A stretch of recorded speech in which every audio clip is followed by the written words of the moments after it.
আরে কেকের গায়ে এত পেপার দিচ্ছি, খেতে অসুবিধা হবে না?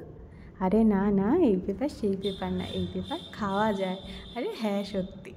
আমার নাম অঙ্কিতা, আমার লোকেশন হলো গোবরডাঙ্গা। এই কেকটা প্রায় একটি 600 গ্রাম ওজনের চকো ভ্যানিলা ফ্লেভারের কেক। আর এখানে যেই পেপারটা দেখছো এটা কিন্তু খাওয়া যায়, এটাই সেই পেপার যার নাম ওয়েফার পেপার। তো এখানে আমি পেপারগুলো বেশ সাইজ মতন করে আমার যেরকম দরকার সেভাবে আমি কেটে নিয়েছিলাম। বেশ অনেকগুলোই কাটতে হয়েছে, যেহেতু পুরো কেকটা কভার করতে হবে। আর কিছুটা পরিমাণ হোয়াইট চকলেট মেল্ট করে এই কাগজগুলোর কিনারাতে লাগিয়ে আমি সেগুলো কেকের গায়ে লাগিয়ে দিয়েছিলাম, যাতে এই পেপারগুলো সহজেই চুপসে না যায়, বেশ অনেকক্ষণ যাতে শক্তভাবে এরকম থাকতে পারে। তো এইভাবে করতে করতে বেশ খানিকটা সময় লাগলো। আর এখানে দেখছো হোয়াইট জিপসি ফুল, তার সাথে আমি কিছুটা পিঙ্ক চকো ডাস্ট কালার মিশিয়ে এই হোয়াইটগুলোকে পিঙ্ক কালার করে দিয়েছিলাম।